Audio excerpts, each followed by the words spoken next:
पूनम घर का काम कर रही होती है कि तभी पूनम की सास यशोदा आती है और जानबूझकर कूड़ा फैला देती है। ये देखकर पूनम कहती है, माँ जी, मैंने अभी अभी पूरा घर साफ किया था और आपने कूड़ा कर दिया। मेरी कमर में पहले से ही इतना दर्द था, अब मुझे वापस से घर साफ करना पड़ेगा। तो क्या हुआ बहू, तुझे नहीं लगता कि तू कुछ ज्यादा ही नखरे दिखा रही है? अरे तू घर की बहू है, तुझे दोबारा काम करना पड़े तो कर, और तू बस इतना सा काम करके थक गई। माँ जी, वही तो मैं भी कह रही हूँ कि मैं घर की बहू हूँ, नौकरानी नहीं। इतना बड़ा घर है, सब कुछ मैं अकेले करती हूँ। आप ननद जी से एक काम नहीं करवाती, मैं कितना करूँगी? मेरी बेटी को और भी 100 काम होते हैं, तू उसकी बराबरी मत कर। उसे पढ़ाई करनी होती है और क्या। अब तू क्या चाहती है, वो तेरी मदद करने के लिए पढ़ाई छोड़ दे अपनी? माँ जी, मैं भी तो जॉब करती हूँ ना, मैं अपनी जॉब भी देखती हूँ, घर का काम पूरा मैं अकेले करती हूँ। आपने मेरे बारे में तो कभी ऐसे नहीं सोचा कि बहू भी थक जाती होगी। तो तू अपनी नौकरी छोड़ देना। ऐसा तो नहीं है कि हम तुझसे जबरदस्ती नौकरी करवा रहे हैं, और शादी के बाद लड़की के लिए सबसे पहले उसका ससुराल ही होना चाहिए, बाकी सब कुछ बाद में। माँ जी, मैंने इतनी पढ़ाई लिखाई करी है और जो मैं नौकरी करती हूँ ना, वो सब लोग अपने सपने में चाहते हैं, लेकिन किसी को आसानी से मिल नहीं पाती। मैं इतनी अच्छी नौकरी कैसे छोड़ दूँ? बहू, मैंने तुझे कुछ भी छोड़ने को नहीं कहा है। मैंने तो बस इतना ही कहा है कि तू अब अपने ससुराल पर ध्यान दे, और अगर उसके लिए तुझे अपनी नौकरी छोड़नी पड़े तो इसमें कोई बुराई नहीं है। माँ जी, अब तक मैंने जैसे घर और ससुराल दोनों को संभाला है, वैसे ही संभाल लूंगी। आपसे तो किसी चीज की उम्मीद करना ही बेकार है। आप घर में बहू नहीं बल्कि नौकर ही लाई हो। बहू, मुझसे ज्यादा जुबान चलाने की जरूरत नहीं है। तूने अपनी मर्जी से शादी की है, और मैंने पहले ही बोल दिया था कि अगर मेरी बात काटेगी तो अच्छा नहीं होगा। अपनी सास की बात सुनकर पूनम दोबारा से काम करने लग जाती है। ऐसे ही कई दिन निकल जाते हैं। कुछ दिनों बाद पूनम को काफी ज्यादा जुकाम होता है, लेकिन वो फिर भी काम कर रही होती है। शाम को जब पूनम का पति विवान घर आता है तो पूनम गुस्से में कमरे में जाती है और विवान से कहती है, विवान, तुम मुझे यहाँ अपनी बीवी बनाकर लाए हो या घर की नौकरानी? अरे मैं दिन रात इतना काम करती हूँ, मैंने अपने मायके में एक पानी का ग्लास भी यहाँ उठाकर वहाँ नहीं रखा। लेकिन पूनम, तुम्हें तो पहले से ही पता है ना कि यहाँ कोई नौकरानी तो है नहीं जो तुम्हारी मदद करे काम में। और वैसे भी तुम ही तो बोलती थी कि तुम्हें घर के काम करने में कोई परेशानी नहीं होती है। हाँ, मैं बोलती थी, लेकिन इसका मतलब ये तो नहीं है ना कि घर की नौकरानी ही बना दोगे। अरे तुम अच्छा खासा कमाते हो, मैं भी अच्छा कमा लेती हूँ, तो हम घर में एक नौकरानी क्यों नहीं रख सकते? नहीं, हम कोई नौकरानी नहीं रख सकते हैं। माँ को नौकरानी पर विश्वास नहीं होता है। माँ को यही लगता है कि वो घर में आती है तो सामान चोरी हो जाता है, इसलिए हमारे घर में कोई भी नौकरानी नहीं है। अरे ऐसे कैसी चोरी करेगी? हम किसी को भी घर के काम के लिए थोड़े रखेंगे, पहले अच्छे से उसके बारे में जानेंगे और सारे डॉक्यूमेंट्स भी तो लेंगे। मुझे तो ये समझ ही नहीं आ रहा है, 4 बर्तन धोने में और 4 लोगों का खाना बनाने में तुम्हें इतनी भी क्या परेशानी हो रही है? मैंने तुमसे शादी से पहले ही बताया था कि तुम्हें मेरा घर संभालना पड़ेगा। ठीक है विवान, तुम गुस्सा मत करो, बस मेरी बात समझो। मुझे घर के काम करने में कोई परेशानी नहीं है, मैं आराम से सारे काम कर सकती हूँ। मैं बस इतना कह रही हूँ कि तुम एक बार माँ जी से बात कर लो और उन्हें ये बोल दो कि ननद जी भी अगर थोड़ा काम भी कर देंगी तो मेरे लिए बहुत आसानी हो जाएगी। नहीं, मैं माँ से कुछ बात नहीं करूँगा, और तुम भी इस बारे में माँ से बात मत करना। वो हमारे भले के लिए ही सोचती है, जो भी सोचती है। तुम जॉब छोड़ दो, अब मैं काम कर रहा हूँ, यही बहुत है हमारे लिए। विवान पूनम की ना किसी बात में साथ देता है और ना ही उसके लिए बात करता है। अब पूनम अपनी नौकरी छोड़कर घर ही संभालने लग गई थी, और पूनम की सास एक मौका नहीं छोड़ती थी पूनम को परेशान करने का। ऐसे ही कई दिन निकल जाते हैं। कुछ दिनों बाद यशोदा और उसकी बेटी रूही दोनों मार्केट से ढेर सारी शॉपिंग करके घर आते हैं और सामान देखने लगते हैं। तभी पूनम दोनों के लिए पानी लाती है। लगता है आज आप दोनों ने पूरी मार्केट ही खरीद ली। क्यों, सही कह रही हूँ ना मैं? हाँ भाभी, आप सही कह रही हो। मार्केट में कपड़ों का इतना अच्छा कलेक्शन था ना कि माँ ने जो देखा वही खरीद लिया। माँ ने बहुत सारी साड़ियाँ ली हैं। माँ दिखाओ ना भाभी को। रूही और यशोदा दोनों अपने अपने लाए कपड़े दिखाने लगते हैं। आप लोग इतना सब कुछ लाए, इसमें से मेरे लिए क्या लाए हो? तेरे लिए क्यों लाना? तुझे कहाँ बाहर जाना होता है जो तुझे अच्छे और नए नए कपड़े चाहिए होंगे? तेरे पास जो भी कपड़े हैं वो बहुत है। माँ जी, इस हिसाब से तो आप भी कहीं बाहर नहीं जाती, तो आपको भी कुछ लेने की जरूरत नहीं है। बहू, तू फिर मुझसे बदतमीजी कर रही है। अरे मेरी मर्जी, मैं एक जोड़ी कपड़े लूं या पूरी दुकान लूं, इसमें तेरे बाप का क्या जा रहा है? तुझे इतनी मिर्ची क्यों लग रही है? जा तो मेरे पति का रहा है ना, और मेरे पति की कमाई आप दोनों माँ बेटी इतने मजे से उड़ा रही हो, और मेरे लिए एक सूती साड़ी तक नहीं लाई। ये सब देखकर मैं कुछ भी ना बोलूं। पूनम ने अपनी सास से ऊंची आवाज में बोला ही था कि वहाँ विवान आ जाता है और ये सब देख लेता है। ये सब देखकर विवान को बहुत ज्यादा गुस्सा आता है और वो पूनम पर चिल्लाते हुए बोलता है, ये क्या तरीका है माँ से बात करने का? तुम्हें कितनी बार समझाया है, हमसे बड़ी है माँ। विवान, मैंने माँ जी को कुछ नहीं कहा, लेकिन माँ जी पहले मेरे पिताजी को बीच में लाई थी। मैंने बस इतना ही कहा था कि इतना सब आप दोनों लाई हो तो मेरे लिए इसमें से कुछ नहीं लाई। बस इतनी सी बात पर माँ जी को गुस्सा आ गया और वो मुझे सुनाने लगी। तुम्हारे तो सुनने के ही काम हैं। ये मेरी माँ और बहन है, ये कुछ भी कर सकती हैं। तुम कोई नहीं होती हो जो बीच में बोल रही हो। आज के बाद अगर तुमने मेरी माँ से ऊंची आवाजें बात करी तो अच्छा नहीं होगा। विवान सारी बात जानने के बाद भी पूनम को ही सुनाता है। पूनम को ये सब बिल्कुल भी अच्छा नहीं लगता और वो रोते हुए अपने कमरे में चली जाती है। ऐसे ही अब रोज होने लगता है। पूनम अपनी सास से रोज ताने सुन ही रही थी, लेकिन अब उसका पति भी उसकी एक नहीं सुनता और वो बस अपनी माँ की ही तरफ से बोलता है। पूनम एक दिन कमरे में बैठकर रोते हुए खुद से कहती है, पता नहीं क्या हो गया है विवान को। पहले तो मेरा हमेशा साथ देते थे, लेकिन अब मेरी एक बात नहीं सुनते। मेरा अब इस घर में दम घुटता है। पूनम बिल्कुल टूट चुकी थी, लेकिन वो फिर भी सब कुछ कर रही थी। कुछ दिनों बाद पूनम बर्तन धो रही थी कि तभी उसके हाथ से कांच का गिलास टूट जाता है। यशोदा ये देखकर पूनम को एक जोर से थप्पड़ लगाती है, लेकिन उसी समय वहाँ विवान आ जाता है। तू अपनी बीबी को समझा ले, इसकी तो आदत हो गई है गलतियाँ करने की। आए दिन कुछ ना कुछ करती रहती है। विवान, मुझे माफ कर दो, गलती से टूट गया ग्लास। अगली बार से ध्यान रखूंगी। माँ बस बहुत हो गया। पूनम की हालत देख रही हो आप, कितनी डरी सहमी रहती है, कुछ बोलती नहीं है, इस डर से कि सब उसे सुनाने लग जाएंगे। माँ, मैं बस आपके लिए ही अब तक पूनम को सुनाता रहा। आप मेरी सौतेली माँ हैं और मेरी बीवी को हमेशा आपने परेशान किया है। अब तो बस कर दो। मेरी सौतन का बच्चा है और ये मेरी सौतेली बहू। अब इसके साथ कैसा व्यवहार करूं? घर में रख लिया तुम दोनों को, यही बहुत बड़ी बात है। इसका मतलब ये मेरी सौतेली सास है। हाँ, और बस इसी नफरत में माँ अब तक तुम्हारे साथ गलत करती आई है। मैं अब तक अपनी माँ का ये सोचकर साथ दे रहा था कि मुझे लगता था कि तुम गलत हो, लेकिन अब और नहीं दे सकता हूँ मैं उनका साथ। अब मैं अपनी पत्नी का ही साथ दूंगा, जो हमेशा मुझसे इतना प्यार करती है। इतना सब अपनी पत्नी के साथ होता देखकर अब विवान पूनम को घर से लेकर चला जाता है और फिर कभी वापस नहीं आता है। लतिका पहली बार किचन में खाना बनाती है। शाम को लतिका के पिता कश्यप जी घर लौटते हैं और हाथ मुंह धोकर सबके साथ पत्नी रज्जो, बेटा दीपक और लतिका के साथ खाना खाने बैठते हैं। सब्जी में बहुत ज्यादा तेल देखकर वो कहते हैं, एक बात बताओ भाग्यवान, तुमने सब्जी में तेल बनाया है या तेल में सब्जी? अरे 10 लीटर तेल लेकर आता हूँ तो कैसे बहा दोगी? ऐसा है, खाना आज मैंने नहीं आपकी लाडली ने बनाया है, तो अभी सब्जी में तेल है कि तेल में सब्जी मुझे नहीं पता। माँ, वो तो मैंने अपने दोस्तों के साथ बाहर कुछ खा लिया था, तो भूख नहीं है।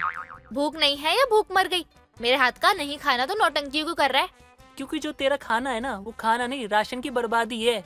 और माँ, आप जानती हो ना, इसे कुछ नहीं आता, फिर भी इसे किचन सौंप देती हो। तू चुप करना लायक।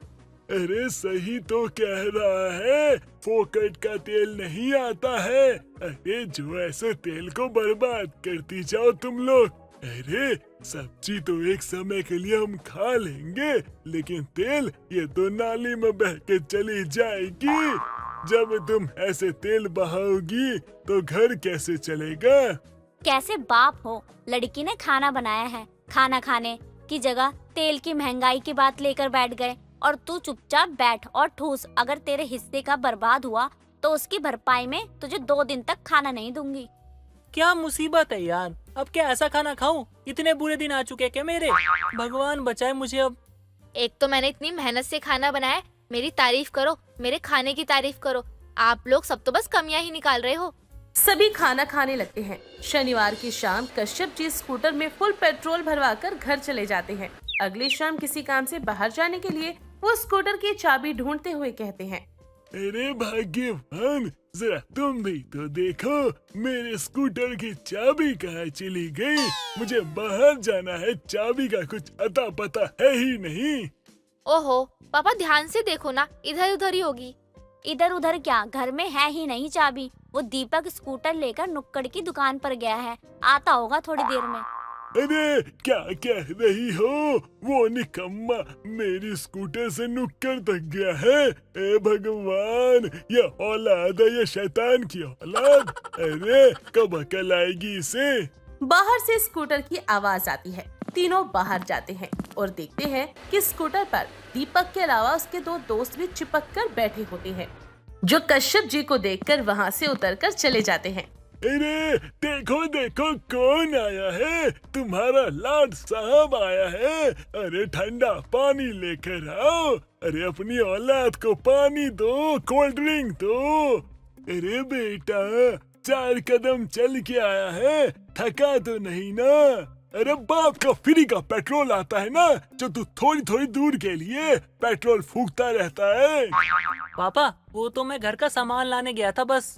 हाँ तो भगवान ने ये 2 पाँव किसके लिए दिए हैं? इसलिए दिए हैं क्या कि सोफे पे पसर के बैठेगा तू? हाँ, इनसे चल के नहीं जा सकता। अरे बेटा नहीं तो बिसाच है, बिसाच। अरे चल के चला जाता तो क्या चला जाता तेरा। अच्छा ये बता कि मेरे स्कूटर को क्या तूने बैलगाड़ी समझा था, जो दोस्तों को लटका के घूमे जा रहा था?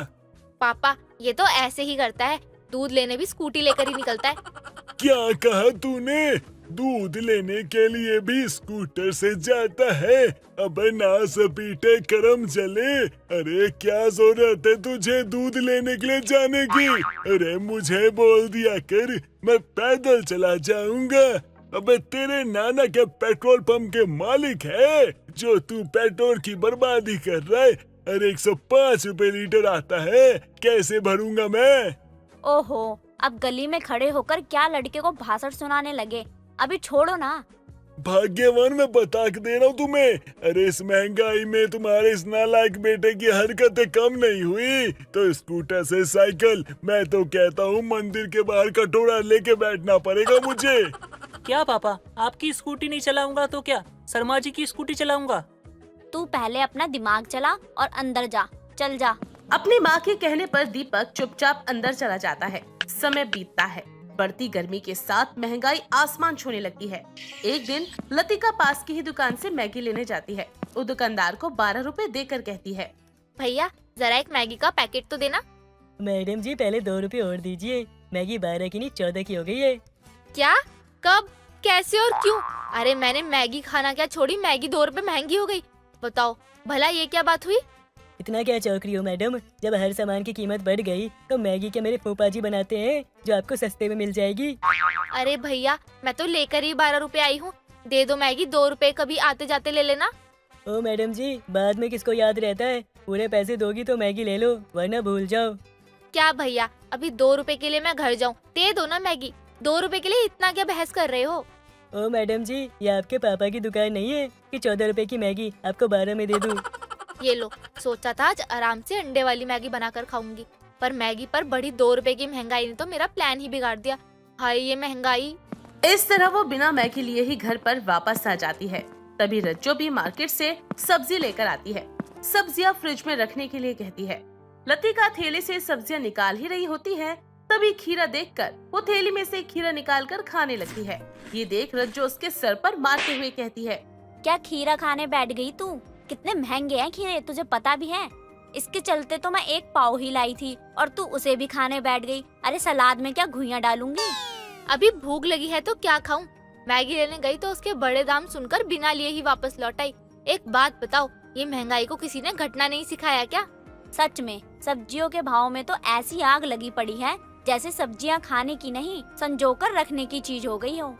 दोनों माँ बेटी की बात चल ही रही थी कि तभी अपनी खाली कटोरी लिए उनकी पड़ोसन विमला टपक पड़ती है और आवाज लगाते हुए कहती है, रज्जो, अरे ओ रज्जो कहाँ गई?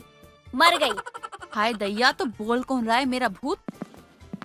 ओहो आंटी, क्या लेने आई हो आप? मैं पूछ रही थी कौन सी सब्जी बनाई है खाने में, जरा थोड़ी सी मुझे भी दे दे। वो क्या है ना, अचानक घर में गैस खत्म हो गई है तो दाल चावल ही बन पाए हैं बस। ओहो, तो खाली कटोरी में थोड़ी दाल ही ली आती पगली।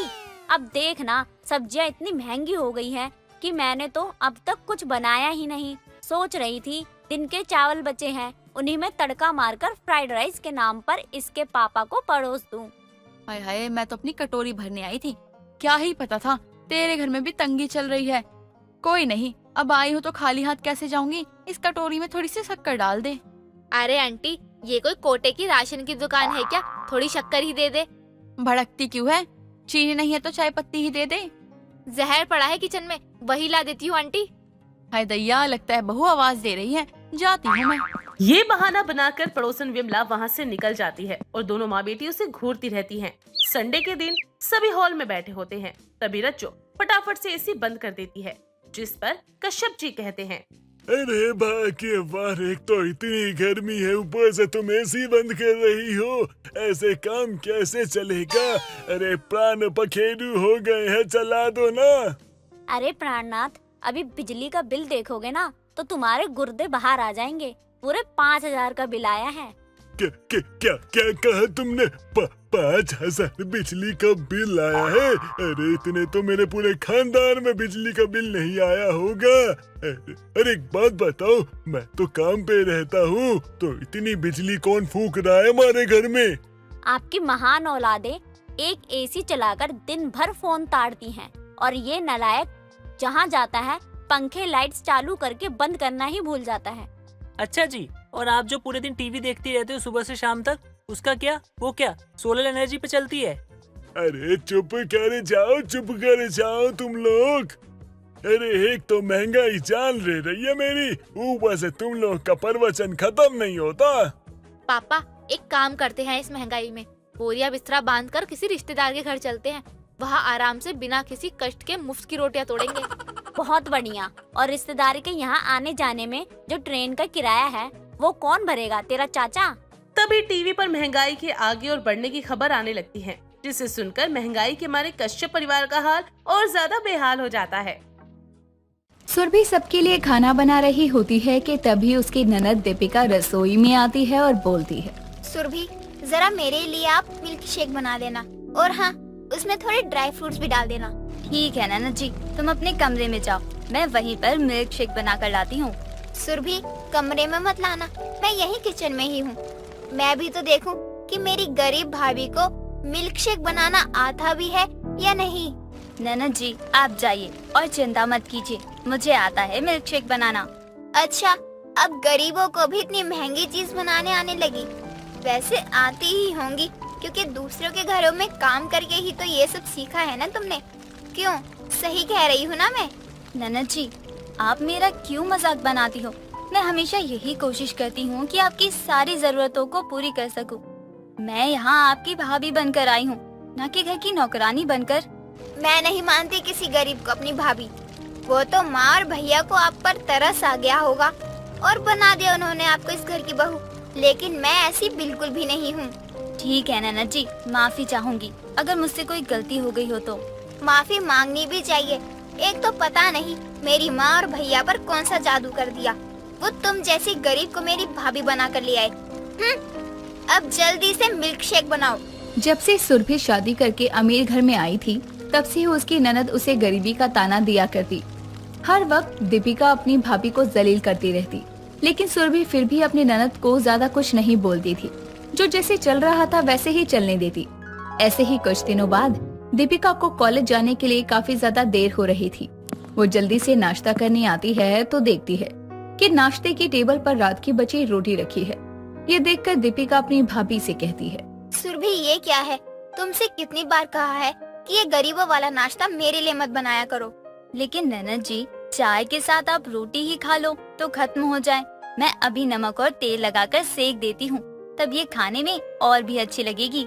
यही तो दिक्कत है कि तुमने मुझे भी अपनी तरह ही समझ लिया। अरे तुम्हारा और मेरा स्टैंडर्ड बहुत अलग है।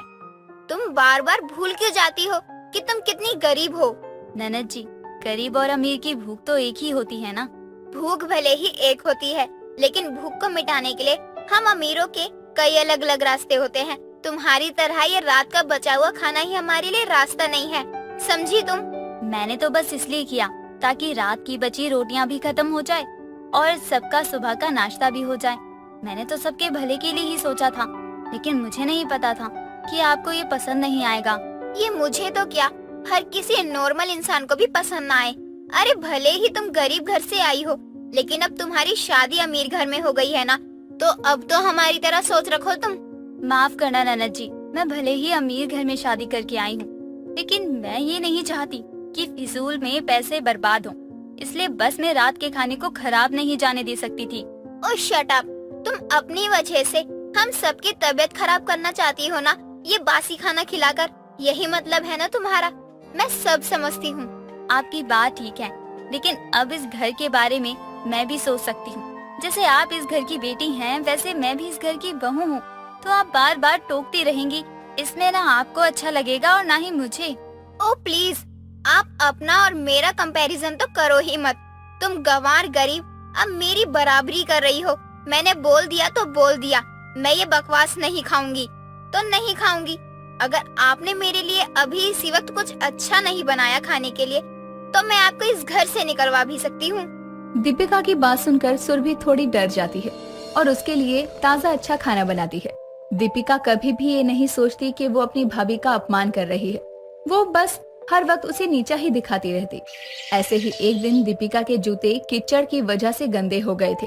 दरवाजे पर ही दीपिका अपनी भाभी को आवाज लगाकर बुलाती है और कहती है, भाभी मेरे जूतों में कीचड़ लग गया है, जरा इसे साफ कर दो। दीपिका चिल्ला चिल्लाकर अपनी भाभी से अपने जूते साफ करने को बोल रही थी कि तभी वहाँ पड़ोस की आंटी रमा आती है और दीपिका से कहती है, दीपिका बेटा, ऐसे मोहल्ले में खड़े होकर अपनी ही भाभी को जूते साफ करने के लिए बोलना क्या अच्छा लगता है? अगर जूते ही साफ करवाने हैं तो घर में जाकर अपनी भाभी से प्यार से भी बोल सकती है ना। आंटी जी, मेरी भाभी आपकी और मेरी तरह अमीर घर से नहीं है, उनको ऐसे ही आदत है। और वैसे भी अब एक गरीब को इतनी अमीरी की जिंदगी भी जीने की कहाँ आदत होगी ना। दीपिका बेटा, गरीब घर से आई जरूर है तेरी भाभी, लेकिन अब एक अमीर घर की बहू है, तो अब तू उसे ऐसे बोलेगी तो उसे भी बुरा लगता होगा ना। थोड़ा तो अपनी भाभी के बारे में सोच। अरे मैं तो यही कहती हूँ कि बुरा लग रहा है तो लगे, 4 बार लगे और लगे, कम से कम मेरी गरीब भाभी अपनी औकात तो नहीं भूलेगी ना, अपनी हद में रहेगी वो। बेटा, तू अभी नहीं समझ रही है, लेकिन कल को तेरी भी शादी होगी और भगवान न करे कि तेरी शादी किसी गरीब घर में हो गई तो तब क्या होगा? तुझ में और तेरी भाभी में कोई अंतर नहीं होगा। आंटी जी, आपको इतनी हमदर्दी क्यों आ रही है? मैं आपकी बहू को ऐसे तो नहीं बोल रही ना, फिर आपको क्यों मिर्ची लग रही है? और मेरी शादी किसी चिंदी गरीब से नहीं होगी ना, ठीक है ना? दीपिका अपनी पड़ोसन रमा को भी करारा जवाब देकर अंदर चली जाती है। दीपिका अपनी भाभी के साथ काफी ज्यादा बुरा बर्ताव करती है। कुछ दिनों बाद सुरभि अपनी माँ के घर गई होती है, तो दीपिका को ही घर का सारा काम करना होता है। ऐसे में दीपिका घर का काम कर रही थी, तभी उसकी माँ माला उसे बुलाती है और कहती है, बेटा जरा एक कप चाय ले आ, सर में बहुत दर्द हो रहा है। गरम चाय पी लूंगी तो थोड़ा आराम मिल जाएगा। माँ, मैं नहीं बना रही चाय। एक तो भाभी अपने मायके जाकर बैठ गई हैं, उनको कुछ होश भी है घर का? मैंने घर का सारा काम किया है, मैं बहुत थक गई हूँ। तो तुझे तेरी भाभी से तब तो बड़ी परेशानी होती थी, अब क्या हो गया? अब तो तुझे खुशी होनी चाहिए ना। मुझे अब भी उस गरीब सुरभि भाभी के होने या ना होने से कोई फर्क नहीं पड़ता, लेकिन बस मैं घर के काम नहीं करना चाहती हूँ और इसलिए आपकी गरीब बहू को यहाँ उनके काम के लिए बुलवा रही हूँ। तुझे शर्म नहीं आती है? तू अपनी भाभी को इतना उल्टा बोलती है। कभी ये सोचा है कि तेरी भाभी ने तुझे पलटकर जवाब दे दिया तब तेरी इज्जत क्या रह जाएगी? ये तूने कभी सोचा है? अब वो उस गरीब की मैं सुनूंगी माँ? आप भी ना उस गरीब के साथ रहते रहते पागल ही हो रही हो। अभी मैंने 2-4 शब्द इंग्लिश में बोलने लगी ना तो आपकी बहू कांपती दिखेगी। हम अमीर हैं, लेकिन हमें कभी भी अपनी अमीरी का घमंड नहीं करना चाहिए। अरे अच्छे अच्छे राजा महाराजा सड़क पर आ गए हैं, तो हम क्या चीज है? मुझे घमंड नहीं है अपनी अमीरी का, लेकिन मुझे मेरी गरीब भाभी बिल्कुल नहीं पसंद है और ना ही कभी पसंद आएगी। जिसे पसंद है वो बैठा कर रखे अपनी गोद में उन्हें। दीपिका इतना बोलकर वहाँ से जा ही रही होती है, लेकिन उसका पैर सीढ़ियों से फिसल जाता है और उसके पैर में काफी ज्यादा चोट लगती है। जैसे ही ये खबर उसकी भाभी सुरभि को पता चलती है, सुरभि तुरंत अपने मायके से वापस आ जाती है। सुरभि अपनी ननद की काफी ज्यादा सेवा करती है। उसको जरा भी दर्द होता तो वो तुरंत आ जाती। कुछ दिनों बाद दीपिका को ठीक महसूस होता है और वो आसपास अपनी भाभी को ढूंढने लगती है। ढूंढते हुए वो रसोई में जाती है तो देखती है कि भाभी उसके पैरों के लिए लेप बना रही थी। ये देखकर दीपिका अपनी भाभी से कहती है, भाभी मुझे माफ कर दो, मैंने हमेशा ही आपको आपकी गरीबी को लेकर नीचा दिखाया है, लेकिन आपने उस बात को अपने दिल में ना रखते हुए भी मेरी इतनी ज्यादा सेवा की है। तो क्या हुआ ननद जी, हम दोनों नंद भाभी हैं और ननद भाभी का रिश्ता तो ऐसे ही नोक झोंक वाला होता है ना, अब इसमें क्या बुरा मानना। भाभी आप बहुत अच्छी हैं और देखना अब तक मैंने आपका जितना दिल दुखाया है अब आपको उससे कई ज्यादा खुशी भी दूंगी। दीपिका को अपनी गलती का एहसास हो जाता है और वो अपनी भाभी से माफी भी मांगती है। उसके बाद कभी भी दीपिका अपनी भाभी के साथ बदतमीजी से पेश नहीं आती। सरला के बड़े बेटे की बीवी यानी सरला की बड़ी बहू जॉब करती थी और घर का सारा खर्च चलाती थी। लेकिन सरला जब अपनी छोटे बेटे की शादी करती है तो सरला की छोटी बहू अनपढ़ आती है पर दहेज में बहुत सारे पैसे लेकर आती है। उसे उस बात का रौब था जिस वजह से उसे लगता था कि उसके ससुराल वाले उससे कोई काम नहीं करवाएंगे। लेकिन शादी के दूसरे दिन ही सरला अपनी बहू को सुबह सुबह आवाज लगाकर कहती है, बहू उठ भी जा, बड़ी बहू को ऑफिस जाना है, लल्ला को ऑफिस जाना है, लेकिन तुझे समय ही नहीं दिख रहा। इतना सुनकर सीमा अपने कमरे से बाहर आती है और अपनी सास से कहती है, बताओ माँ जी क्या बनाना है, बना देती हूँ मैं। कुछ भी बना ले लेकिन ढंग का बनाइयो बहू, तू जितनी अनपढ़ है तेरे काम भी उतने ही गवारों वाले होते हैं। माँ जी माना कि मैं पढ़ी लिखी नहीं हूँ, लेकिन आपको मेरे पिताजी ने दहेज भी तो भर भर कर दिया है। हाँ हाँ उसी मारे चुप हूँ, वरना मुझे तो तेरा चाल चलन भी ठीक नहीं लगता। अभी से इतना जुबान चला रही है, आगे जाकर न जाने क्या करेगी।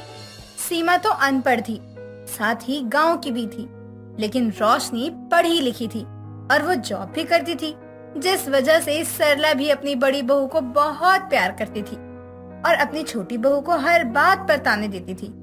अब सीमा अपने और अपनी जेठानी के बीच भेदभाव देखती थी। एक रोज सीमा देखती है कि उसकी सास सीमा से बोलती है, बहू कितना समय लगाएगी, बहू जल्दी से रोशनी का टिफिन पैक कर दे, चाय बना दे, वरना वो कुछ खाए पिए बिना चली जाएगी। माँ जी कर ही तो रही हूँ, कब से लगी हुई हूँ, बस देती हूँ अभी, थोड़ा आप भी सब्र कर लो। सरला रोशनी को कोई काम नहीं करने देती थी और अपनी बेटी की तरह रोशनी को रखती थी, लेकिन सीमा को ये सब पसंद नहीं आता। रोशनी को सरला अपने हाथों से भी खाना खिलाया करती थी, लेकिन सीमा को वो सिर्फ काम और काम के लिए ही याद करती थी।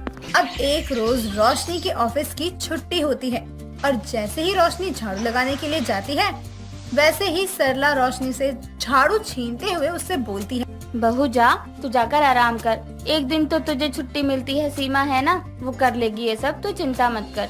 ये सुनकर सीमा तो गुस्से से आग बबूला हो जाती है, लेकिन वो मन ही मन सोचती है, आजा बहू बैठ जा, सर दबा दूं, तू काम मत कर, हाथों में धूल मिट्टी लग जाएगी, अपने हाथों से खाना मत खा।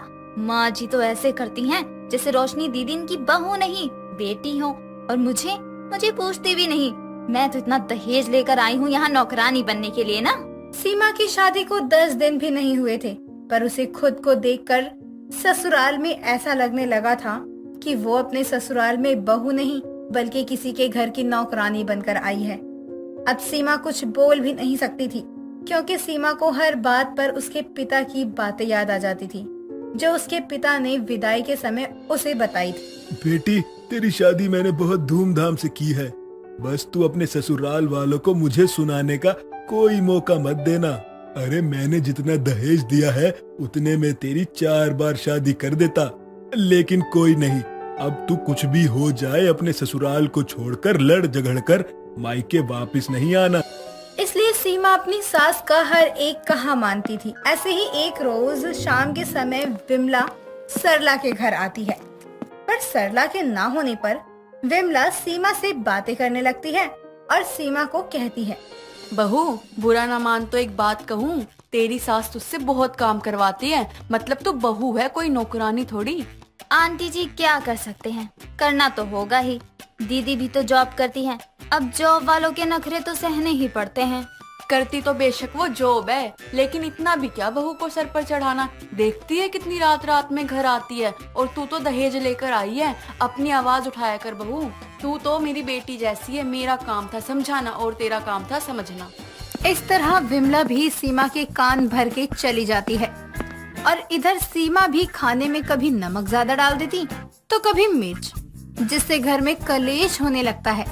लेकिन सीमा अब सबको परेशान करने का फैसला कर लेती है।